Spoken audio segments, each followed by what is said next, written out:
When you watch the best players in the world play, when you watch a high-level junior or a college player play, they all have a racket lag on their forehand. So it's a specific position they get into just before contact, and it's one of the big things that allows them to create so much power on their shots. But if you're a slightly older tennis player, there's a very high likelihood that focusing on a racket lag is actually preventing you from developing a better forehand. And I'm going to explain why that is in this video. Hopefully you find the video helpful. If you do, it'd be great if you give me a thumbs up, and if you hadn't subscribed to my channel before, it's much appreciated if you could do that as well. So the racket lag is something that a lot of coaches are teaching these days. There is a ton of YouTube videos on it, and it's a specific position that players get into just before contact. So they've prepared for their shot.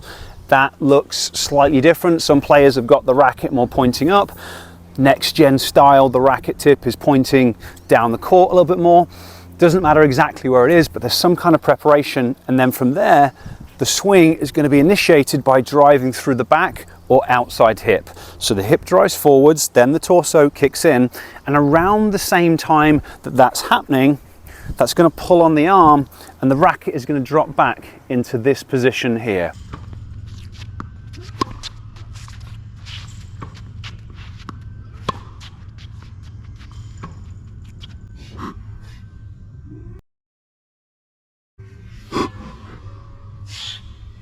This is the racket lag position. So you start your swing, you end up in the racket lag position, and you'll see a lot of professional tennis players get into a position that looks like this. And then they'll swing through from there and make contact with the ball out there, and then follow through. So this use of the kinetic chain and the creation of the racket lag is one of the big things that allows people to create massive amounts of power. But it's not necessarily the best thing to do for a lot of players, because in order to be able to use racket lag in the way that it gets taught, you have to have fantastic timing. You have to have a good contact point and meet the ball out in front.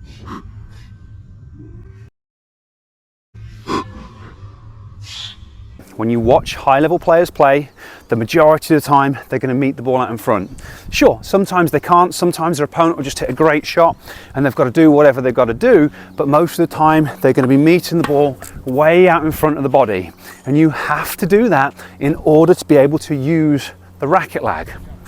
The difficulty here is the vast majority of adult players, and I mean the vast majority, even up to the 4.5 level, they're hitting the ball late. So they're hitting the ball too far back relative to their body. And as you go down through the levels, it tends to get later and later and later. And especially for older players, they tend to contact the ball much later and later as well. And you cannot use a racket lag properly if the ball is back here when you're trying to make contact with it. This is why a lot of players, they feel like they're trying to do the right thing, and then they're kind of using their wrist, or they're opening the angle of the racket face just before contact. It's because you're late on your shot. You have to start your swing at the right time relative to the flight of the ball, and it's so much earlier than most people think. And if you do that, then yes, you can efficiently use your kinetic chain, you can create the racket lag, and then meet the ball out in front, and it's going to work. But if you don't start your swing soon enough relative to the flight of the ball and the speed that you're going to be swinging at, the racket lag simply doesn't work. So if you really want to be able to hit a modern style forehand using a racket lag, then it's the timing component that you've got to fix. You've got to find a way to start your swing sooner so that you can effectively and efficiently use your kinetic chain and get into the right position and get that contact out in front of your body. So within your practice, that's what you want to be thinking about. But unfortunately, it's easier said than done, because every single shot in tennis is different. And in order to have good timing, to start your swing at the right time, you have to have a visual system that's capable of quickly and accurately reading the flight of the ball, reading the speed and how far it is away. And unfortunately, most players don't have that. And the other thing that you require is the coordination.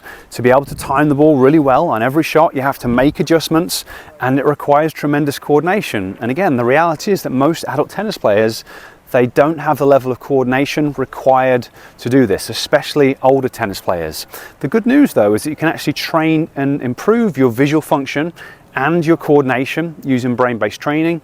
And when you do that, it makes you more skillful and it will enable you to develop better timing. So if you'd like to learn how to do that, I've created a free class that's going to teach you all about it, and I'll place a link to it down in the description.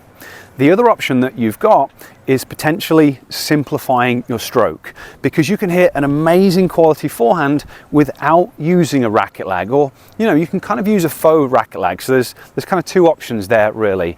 So instead of starting with your racket up or in one of these positions like modern players tend to do, you can just start in this position. So you can lay your wrist back as if you're in a racket lag position, because this is the position that they get into. But now, instead of complicating things and having to start your swing sooner to be able to make that happen, now if you just take your racket back to there, so as part of your unit turn, just simplify things. Now there's much less involved, there's less time involved, and if you start your swing at the same time as you previously did, you can just hit through the ball, get a good clean contact with your arm and your body behind the ball, and it's going to make you much more likely to be able to get that contact point out in front. But if that's still too challenging in terms of your timing, then you can just use a slightly more classical style. And what that means is, instead of using some of the grips that modern players use, definitely wouldn't be considering a Western grip, maybe even a semi-Western grip might be a little bit too much for some players. You can go to something like an Eastern grip, and then that's going to allow you to contact the ball just a little bit further back. And you can combine the two. So you can simplify your stroke and have more of an Eastern grip, and again just get that contact point more towards the side of the body, and then over time hopefully gradually try and inch it forwards and forwards.